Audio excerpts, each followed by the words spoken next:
नमस्कार, मी स्नेहा. आपण पाहत आहे साम टीव्ही. साम संजीवनी या आरोग्य विशेष कार्यक्रमामध्ये तुम्हा सगळ्यांचं स्वागत. मंडळी, सुंदर, निरोगी, नितळ आणि अतिशय बेदाग त्वचा जी आहे ती कुणाला नको असते. आपली त्वचासुद्धा सिने अभिनेत्रींसाठी, नटनट्यांसारखी सुंदर, तेजस्वी, नितळ असावी असं सगळ्यांना नेहमी वाटतं. पण ती त्वचा मिळवायची म्हणजे त्यामागे मेहनतही लागतेच, कारण शेवटी सुंदर दिसणं इतकं सोपं नसतं, त्यासाठी मेहनत लागते. आणि आपली त्वचा जर सुंदर असेल तर आपल्या चेहऱ्यावर आणि आपल्या मनात झळकणारा आत्मविश्वास सुद्धा तितकाच दृढ होत जातो, तितकाच वाढत जातो. आणि म्हणूनच आयुर्वेदात जे सुंदर त्वचेचं आणि नितळ त्वचेचं रहस्य जे सांगितलेलं आहे ते आपण जाणून घेणार आहोत डॉक्टर मालविका तांबे यांच्याकडनं. आत्मसंतुलन केंद्र कार्यालयाच्या मालविका तांबे आपल्यासोबत आलेल्या आहेत. त्यांचं स्वागत करूया. डॉक्टर, स्वागत तुमचं खूप. थँक्यू. चला तर मग चर्चेला सुरुवात करूया. तुम्हाला सुद्धा जर मॅडमना प्रश्न विचारायचे असतील, आमच्या कार्यक्रमात थेट सहभागी व्हायचं असेल तर होऊ शकता. मॅडम नक्की तुमच्या सगळ्या प्रश्नांची उत्तरं देतील. आणि त्यासाठी मात्र स्टुडिओ क्रमांक जो तुम्हाला दिसतोय आमचा, तो नोंद करून घ्या आणि त्यावर फोन करून तुम्ही मॅडमना प्रश्न विचारू शकता. डॉक्टर, पुन्हा एकदा स्वागत तुमचं. डॉक्टर, आपण नितळ त्वचेविषयी बोलतोय. माझी त्वचा खूप चांगली, चमकदार आणि सगळ्यात महत्त्वाचं म्हणजे डाग विरहित असावी असं सगळ्यांना वाटतं. पण हे मिळवायचं म्हणजे सगळ्यात आधी आपल्याला आपल्या शरीराची प्रकृती काय आहे ना, ते जाणणं महत्त्वाचं असतं. तर ती कशी जाणून घ्यायची? ते बघा, कसं आहे की त्वचा नितळ असणं हे प्रत्येक प्रकृतीमध्ये शक्य असतं. फक्त आपल्याला महत्त्वाचं काय आहे त्याच्यामध्ये की त्याची जी काही जडणघडण आपल्या शरीरामध्ये होत असते त्याची काळजी घेणं अत्यंत आवश्यक असतं. आता आपल्याकडे बघितलं तर आयुर्वेद शास्त्रामध्ये तर अगदी जन्माला येणारे जे बाळ आहे ते गर्भात असताना सुद्धा आईला सांगितलं आहे की तिने काय काळजी घ्यावी की जेणेकरून बाळाची त्वचा नितळ व्हायला मदत मिळेल. जन्म झाल्यानंतर सुद्धा मुलांच्या आहारातनं काही पोषक गोष्टी आपण अशा देऊ शकतो की ज्याच्यातनं त्वचा नितळ व्हायला मदत मिळते. नंतर सुद्धा जेव्हा वयात येण्याची वेळ असते, बऱ्याचदा आपल्याला मुलांना मुलींमध्ये मुरूम म्हणजे पिंपल्स येताना दिसतात, तर तेव्हा सुद्धा हॉर्मोन्सवरती कशा प्रकारे कार्य करता येऊ शकतं. म्हणजे आपण आता जसं जसं आपल्या आरोग्याविषयी विचार करू, आपल्या आयुष्याविषयी विचार करू, तसं तसं तुम्हाला कळेल की त्वचेचं काळजी आपल्याला कंटिन्युअस घ्यावीच लागते. कारण की आपल्याकडे त्वचा हा आपल्या आरोग्याचा आरसा सांगितला आहे. तर तुम्ही असं करू शकता का की एकदा आरसा स्वच्छ करून घेतला घरामध्ये आणि मग जन्मभर तसाच वापरला? नाही, स्वच्छता जशी आपल्याला कंटिन्युअस करावी लागते तशीच आपल्या त्वचेची सुद्धा काळजी आपल्याला अगदी नियमितपणे घ्यावी लागते. आता नॅचरली आपण प्रकृतीचा जर का विचार केला तर वाताची जी प्रकृती असते त्याच्यामध्ये त्वचा थोडीशी कोरडी रुक्ष असण्याची शक्यता असते. किंवा आपण म्हणतो ना की पटकन ब्लेमिशेस वगैरे किंवा काळवणं हे सुद्धा वाताच्या त्वचेमध्ये फार आपल्याला पटकन दिसतं. तेच पित्ताची त्वचा असते ती थोडीशी पिवळसर असते, लालसर असते आणि त्याच्यामध्ये आपल्याला तीळ, मस्से वगैरे इत्यादी जे आहेत हे सगळे आपल्याला जरा जास्त प्रमाणात दिसतात. आणि कफाची त्वचा जी असते ती आपल्याला एकदम नितळ किंवा आपण म्हणतो ना की जो त्याच्या त्वचेमधला तेज असतो तो खूप वेगळाच असतो. त्यामुळे आपल्याला काळजी कमी जास्त फक्त घ्यावी लागते, पण घ्यावी लागतेच. नक्कीच. डॉक्टर, आता त्वचेचा विषय निघाल्यावर आपल्याकडे फोन खूप येतात. पहिला फोन आलेला आहे, जळगाववरनं बोलतायत कोमल काजळे. कोमलजी, स्वागत आहे तुमचं आमच्या शोमध्ये. तुम्ही डॉक्टरांना प्रश्न विचारा. मॅडम, आम्हाला वेट लॉस साठी प्रश्न विचारायचा होता. वेट लॉस करायचं. अच्छा, पुन्हा एकदा विचारा प्रश्न तुमचा. वेट लॉस साठी प्रश्न विचारायचा होता. वेट लॉस करायचा आहे. अच्छा, वेट लॉस करायचं आहे, वजन कमी काय करायचं. तुमचं वय पण मला सांगा किती आहे आणि आता वजन किती आहे ते पण सांगा. माझं वय आहे मॅडम 30 आणि वेट आहे 70. 70 आहे. बरं बरं. आणि इतर काही दुसरा त्रास वगैरे होतोय म्हणजे पाळी नियमित न येणं किंवा कुठल्याही हॉर्मोनशी संबंधित आजार वगैरे असं काही कळलेलं आहे? नाही मॅडम, तसं काही त्रास नाही मला. बर. आता कसं असतं की आपण जेव्हा त्वचा नितळ हवी असं म्हणतोय ना, तेव्हा एक गोष्ट नेहमी लक्षात ठेवा. आपण आता कफ प्रकृतीबद्दल बोललो. आता कफ प्रकृती असते त्याच्यामध्ये त्वचा नितळ असते, तिचा जो रंग असतो तो उजळ असतो. आता त्याच कफामुळे शरीरामध्ये थोडंसं वजन सुद्धा असतं आणि ते चांगलं असतं. आता मी बऱ्याचदा लोकांना सांगते की तुमचं हसू जर का चांगलं हवं असेल, तुमच्या त्वचेमध्ये चमकदारपणा हवा असला तर तिथे कफाचा भाव नसल्याशिवाय हे होतच नाही. म्हणजे कफ हवाच तिथे. तर वजनापासून किती लांब पळायचं हे सुद्धा खरं खूप विचार करायला पाहिजे. कारण की प्रत्येकाला प्रकृतीप्रमाणे वजन कमी जास्त असतं. आता नॅचरली 30व्या वर्षी 70 किलो वजन हे थोडंसं जास्तच आहे. कारण की जसं जसं वय वाढतं म्हणजे साधारण 50च्या सुमारास जर का 70 किलो वजन कोणाचं असेल तर ते त्याच्या वयाला साजेसं असतं. पण 30च्या वयात हे वजन असणं करेक्ट नाही आहे. त्यामुळे ते सर्वप्रथम तर तुम्ही एकतर तुमच्या नियमित दिनचर्येमध्ये सकाळच्या वेळेला 40 मिनटं तरी किमान चालायला नक्की जा. त्याच्यानंतर कमीत कमी एक 10 मिनटं प्राणायाम, दीर्घ श्वसन व आठवड्यातनं 3दा तरी अर्धा तास तुम्ही योगासनांना नक्की द्यावे. आता त्याच्याकरता संतुलन क्रियायोग सारखं जे आसन प्रकार आहे श्री गुरु डॉक्टर बालाजी तांबे यांनी डेव्हलप केलेला, त्याच्यातला भस्त्रिका म्हणून जो प्रकार आहे तो तुम्हाला नक्की मदत करू शकेल. रोज संतुलन अभ्यंग सेसमीसारखं किंवा ओबेसॅनसारखं जे तेल आहे ते तुम्ही नियमितपणे लावायला सुरू करा, म्हणजे त्याच्याने सुद्धा वजन कमी व्हायला सुरू होईल. आणि रात्रीचं जेवण जे आहे ते हलकं जेवा, म्हणजे एक तर संध्याकाळी 7च्या आत जेवून घ्यायचं आणि खूप जास्त तेलकट, तुपकट किंवा जडांना जे आहे ते रात्रीच्या वेळेला घेऊ नका. तरी प्रकृतीप्रमाणे काही औषधोपचार असतात, संतुलन पंचकर्माचा आपण वापर करू शकतो की जेणेकरून हे वजन कमी व्हायला लवकर मदत मिळेल. तर त्याच्याकरता प्रत्यक्ष सल्ला जो आहे तो लवकरात लवकर घ्या. नक्कीच. आणखी एक फोन आलेला आहे, नवी मुंबईवरनं वनिताजी बोलतायत. वनिताजी, स्वागत आहे तुमचं, विचारा प्रश्न. नमस्कार मॅडम. बोला. मला ना अशक्तपणाच खूप आहे. माझं वय आहे 43 आणि चेहऱ्यावर वांग पण खूप उठलंय आणि पायाचे नख असे पांढरे उठले. अच्छा. पायात काय म्हणले? सॉरी, नख पांढरी. नख पांढरी पडली. अरे बापरे. ओके ताई, तुमचं वय किती आहे? 43 आहे. 43. बरं. आणि मला तुम्हाला भेटायचं पण आहे कारल्याला. अच्छा. नक्कीच. बघा ताई, कसं आहे, मला तर नक्कीच तुम्हाला भेटायला आवडेल, कारण की मला असं वाटतं की मनातून की स्त्रियांच्या आरोग्याकरता जे काही काम आपल्याला करता येऊ शकेल, अगदी सौंदर्यापासून कुठल्याही रोगापर्यंत, तर त्याच्यात काही मदत करू शकले मी तर मला आनंदच होतो. आता बघा, नख जर का तुमची पांढरी पडली आहे तर शरीरामध्ये कदाचित कॅल्शियमची सुद्धा कमतरता असू शकेल किंवा वेगवेगळ्या मिनरल्सची कमतरता असू शकेल. त्याच्याकरता आता सगळ्यात महत्त्वाचं म्हणजे संतुलन मॅरोसॅनसारखं जे रसायन आहे ते तुम्ही अगदी नियमाने घ्यायला सुरू करा, कारण की ही जास्त महत्त्वाची गोष्ट आहे शरीराकरता. आता वय 43 आहे, त्या हिशोबाने शरीरामध्ये हॉर्मोन्सचे इम्बॅलन्स होणं सुरू होतं. तर त्यामुळे आत्ता काहीतरी ब्लेमिशेस वगैरे चेहऱ्यावरती आलं तर ती नॉर्मल गोष्ट आहे. पण त्याच्याकरता तरी तुम्ही आत्ता संतुलन अनंत सॅनसारख्या गोळ्या नियमित घ्यायला सुरू करा. संतुलन पित्तशांतीसारख्या गोळ्या त्याही घ्या. आणि बरोबरीने संतुलन रोज ब्युटी तेल जे आहे ते नियमाने चेहऱ्याला रोज रात्री चेहरा धुतल्यावरती लावायला सुरू करावं. आणि हॉर्मोन्सचं बॅलन्स ठेवण्याकरता संतुलन फेमिसॅन तेल जे आहे त्याचा योनी पिचूही लगेचच सुरू करावा. हे सगळं करूनही लगेच बरं नाही वाटलं तर मला असं वाटतं तुम्ही प्रत्यक्ष भेटायचं म्हणताच आहात, तर त्याच्यामध्ये व्यवस्थित मार्गदर्शन आपल्याला करता येऊ शकेल. नक्कीच वनिताजी, तुम्ही डॉक्टरांना नक्कीच भेटू शकता. आणि त्यासाठी तुम्हाला जर भेटीसाठी वेळ हवी असेल, मॅडमची अपॉइंटमेंट घ्यायची असेल, तर स्क्रीनवर तुम्हाला नंबर दिसत आहेत, ते तुम्ही नोंद करून घ्या आणि नक्की यावर संपर्क साधून तुम्ही मॅडमना नक्कीच भेटू शकता. त्या नक्कीच तुम्हाला तुमचं आरोग्य उत्तम राखता यावं यासाठी नक्कीच मार्गदर्शन करतील. डॉक्टर, आणखी एक प्रश्न असा, मगाशी तुम्ही उल्लेख केला की शरीराच्या सगळ्या प्रक्रिया चांगल्या असल्या पाहिजे जर तुमची त्वचा नितळ हवी असेल तर. पण सगळ्यात महत्त्वाचं यात मला असं वाटतं की उत्सर्जन प्रक्रिया जी आहे, मग ती व्यायामाद्वारे तुमचा घाम बाहेर पडो किंवा इतर प्रक्रियांद्वारे, तर उत्सर्जन प्रक्रिया शरीराची किती महत्त्वाची किंवा सुरळीत असणं महत्त्वाचं आहे यासाठी? बघा, कसं आहे, तुम्हाला पण आजूबाजूला दिसतंच की कुठेही जर का कचरा असला, उकिरडा असला तर केवढा घाण वास येतो, बघायला आपल्याला चांगलं वाटत नाही. तर नॅचरली शरीरामध्ये सुद्धा शुद्धता असणं खूप गरजेचं असतं आणि ते जेवढं शुद्ध असेल तेवढं आपली त्वचा व्यवस्थित राहू शकते. आता आपलं जर का पोट रोज साफ झालं नाही किंवा लघवी नीट साफ होत नसली, काही लोकांना घाम आहे त्याच्यातनं खूप दुर्गंधी वगैरे येत असते, तर याच्यातनं आपल्याला कळायला पाहिजे की आपल्या शरीरामध्ये कुठेतरी काहीतरी दोष साचलेले आहेत की ज्याच्यामुळे आपल्याला त्वचेचे सुद्धा रोग जे आहेत ते होऊ शकतात. बऱ्याचदा सोरियासिस वगैरे सारखे त्रास जेव्हा लोकांना होतात तेव्हा ते पहिले सांगतात की अरे एकदम मला घाम येणं बंद झालं आणि त्याच्यानंतर अशा प्रकारचा त्रास मला सुरू झाला.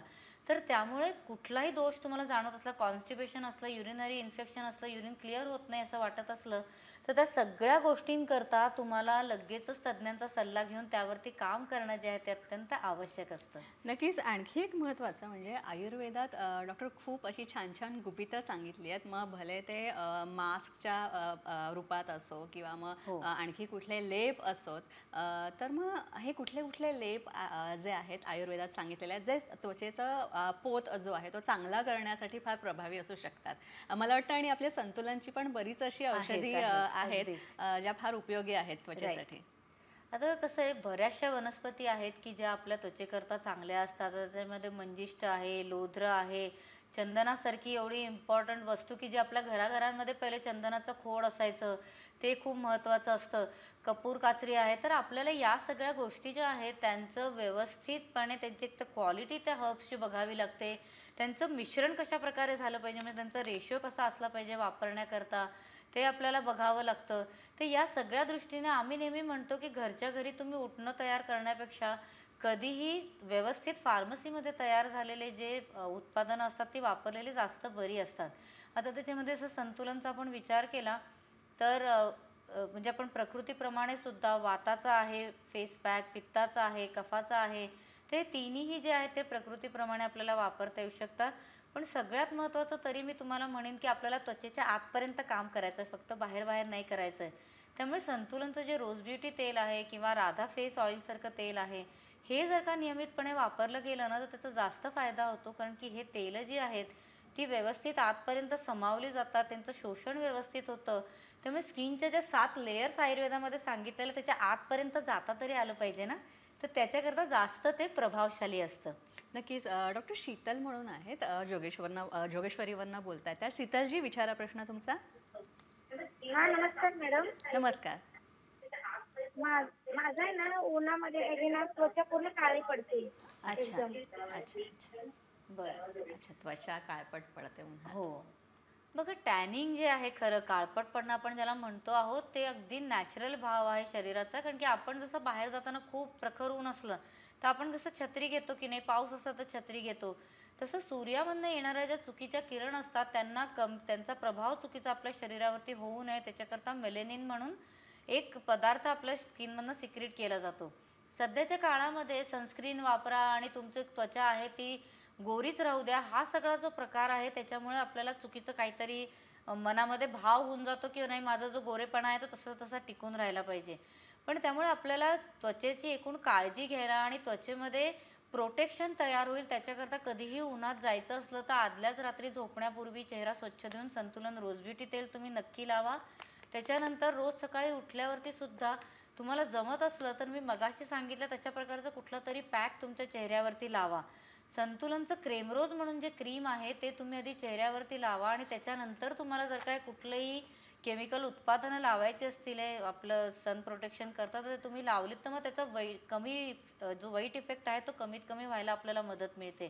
त्याचबरोबरीने अनंत सॅन वगैरे सारख्या गोळ्या जर का तुम्ही नियमितपणे घेतल्या तर त्याच्याने सुद्धा त्वचेचा तजेलपणा व्यवस्थित राहायला मदत मिळते आणि त्वचेचं एकूण जर का प्रतिकारशक्ती चांगली असली तर मग मेलेनिन जे आहे ते फार प्रमाणात तयार होत नाही. नक्कीच. आता नांदेडवरनं एक फोन आहे मॅडम, तानाजी बोलतायत. नमस्कार, स्वागत आहे तुमचं. तानाजी, विचारा, तुम्ही डॉक्टरांना प्रश्न विचारा. तुम्हाला ऐकू येतं तानाजी? हॅलो. हां, बोला, तुमचा प्रश्न विचारा. बालाजी कोकडे. हॅलो. हां, बोला, प्रश्न विचारा. हा, नांदेडून बोलावले. आमची 3 हा. वर्षाची नात आहे, तिला लैंगिक आणि त्वचाचा त्रास व्हायला. पुन्हा एकदा विचारता का तुमचा प्रश्न प्लीज? मी तुम्हाला रिक्वेस्ट करेन. हा, तीच लैंगिकचा त्रास व्हायला. बालाजी कोकडेवर, नांदेडून बोलावले, महाराष्ट्र. हा, नांदेडून बोलावलं मॅडम. पुन्हा एकदा विचारा तानाजी. आणि पोटाचा त्रास व्हायला. 3 वर्षाची नात आहे. हां, विचारा, प्रश्न विचारा. हा, लघवीचा त्रास व्हायला. 3 वर्षाची नात आहे आमची. हां. 3 वर्षाची नात आहे. अच्छा. कसला त्रास आहे? त्रास Sorry sir, कसला कळू होतोय? शकलेलं नाही अनफॉर्च्युनेटली. हॅलो. त्रास बालाजी कसला होतोय कोकडेवर तानाजी? बोलावले, नांदेडून. हॅलो. त्यांच्याशी संपर्क बहुतेक अच्छा, व्यवस्थित संपर्क होऊ शकत नाहीये. मॅडम, आपण आपला विषय पुढे नेऊया. आयुर्वेदात ध्यानधारणेला फार महत्त्व आहे. तर मग ध्यान करणं हे त्वचेसाठी किती महत्त्वाचं असू शकतं किंवा प्रभाव त्याचा कसा पडतो? अगदी अगदी. बघा, कसं आहे की आपल्या त्वचेवरती सगळ्यात प्रॉब्लेमॅटिक जो एकदा एजिंग सुरू झालं की जे आपल्याला जाणवायला लागतं ते म्हणजे सुरकुत्या पडणं.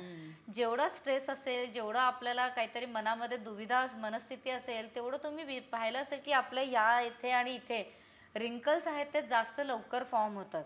आता ध्यान अवस्था जी आहे ती आपल्या मानसिकतेवरती खूप चांगला प्रभाव करते.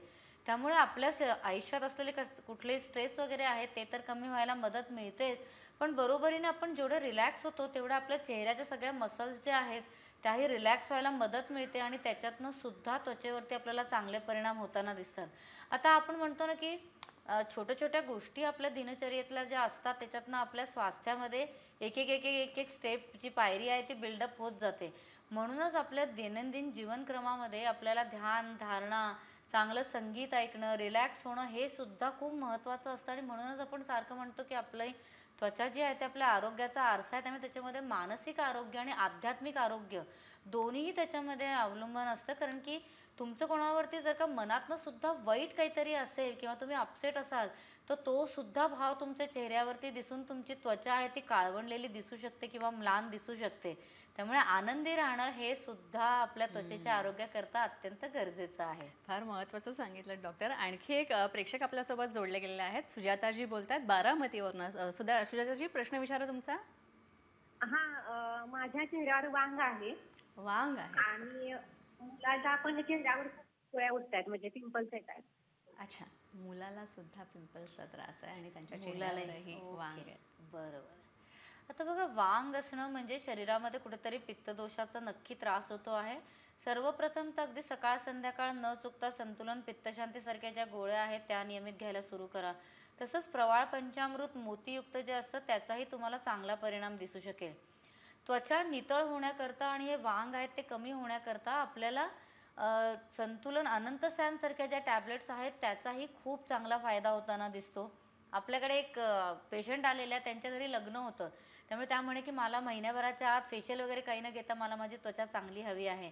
तर त्यांना आपले सुकांती म्हणून जे टॅबलेट आहे ना त्याचाही खूप चांगला फायदा होता दिसतो. त्यामुळे आयुर्वेदामध्ये भरपूर गोष्टी आहेत की ज्याच्यातनं आपल्याला त्वचेकरता फायदा होऊ शकतो. त्याचबरोबरीने संतुलनचे जे रोज ब्युटी तेल आहे ताई, तेही तुम्ही नियमितपणे तुमच्या चेहऱ्याला अगदी लावायला सुरू करा. हलक्या हाताने मसाज करायचे असते आणि हे तेल व्यवस्थितरित्या शास्त्रोक्त पद्धतीने सिद्ध केल्यामुळे त्याचं जे काही ॲब्झॉर्प्शन असतं आपल्या त्वचेवरती ते सुद्धा खूप व्यवस्थित व्हायला मदत मिळते. त्याचबरोबरीने आपल्याला पोट रोज साफ व्हायला पाहिजे, त्याच्याकरता सॅनकुल चूर्ण जे आहे तेही तुम्ही नियमितपणे घ्यायला सुरू करा आणि फेमिसॅन तेलाचा पिचूसुद्धा नियमित वापरा. तुम्हाला नक्की त्याचा फायदा जो आहे तो मिळू शकेल. नक्कीच. डॉक्टर, तुम्ही मगाशी उत्तरात एका उल्लेख केला होता की गर्भावस्थेदरम्यान सुद्धा त्वचेची काळजी घेणं महत्त्वाचं असतं आणि गर्भावस्था किंवा मूल जन्माला घालणं या सगळ्यासाठी गर्भसंस्कार फार महत्त्वाचे असतात. आणि गर्भसंस्कार म्हटलं की आत्मसंतुलन केंद्र आणि श्री गुरूंचं नाव समोर येतं, तुमचं नावही आता नेहमीच समोर येतं. तर तुमचा गर्भसंस्काराविषयीचा आपला खरं तर संतुलन आत्मसंतुलन केंद्राचा सेफ हा संतुलन आयुर्वेदा फर्टिलिटी एक्सपिरियन्स हा आपण उपक्रम राबवतोय. खूप चांगला प्रतिसाद सुद्धा याला मिळतोय. आणि आता संभाजीनगरमध्ये तुमचा कार्यक्रम असणार आहे, तुम्ही मार्गदर्शन करणार आहात, त्याविषयी आम्हाला थोडंसं जाणून घ्यायला आवडेल. नक्कीच.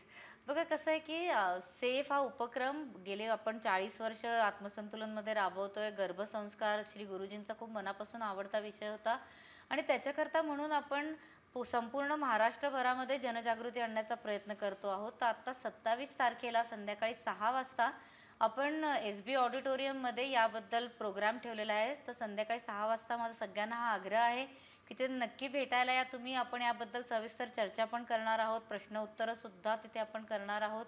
तुमच्या मनातल्या सगळ्या शंकांचं सुद्धा समाधान होईल. तर तुम्ही त्याच्यामध्ये नोंदणी नक्की करा. त्याचे सगळे डिटेल्स मला वाटतं आता स्क्रीनवरती असतीलच. तर तुम्ही नोंदणी करू शकता किंवा आत्मसंतुलनला तुम्ही डायरेक्टली कॉन्टॅक्ट केलं तर ते सुद्धा तुम्हाला याच्याबद्दलची सगळी माहिती जी आहे ती देऊ शकतील. सेफ उपक्रम मला वाटतं की संपूर्ण जगाकरता जेव्हा आपण चांगली संतती देण्याचा प्रयत्न करतो आहोत, पुढची जनरेशन जर का चांगली झाली तर नॅचरली संपूर्ण जगालाच त्याचा फायदा जो आहे तो मिळू शकेल. नक्कीच. मॅडम, जाता जाता एक खरं तर आपल्या प्रेक्षकांना नेहमी ते बघत असतात की जाता जाता डॉक्टर काय टिप्स देत आहेत आम्हाला. तर आपला विषय त्वचेचा होता आजचा निरोगी आणि नितळ त्वचेचा. तर मग जाता जाता तुम्ही टिप काय द्याल? माझं सगळ्यांना आग्रह असा राहील की आहाराची काळजी घेणं आपल्याला अत्यंत आवश्यक असतं त्वचेकरता. तर एक तर तुम्ही कच्चं मीठ जे आहे ते नक्की तुमच्या खाण्यामध्ये ठेवू नका.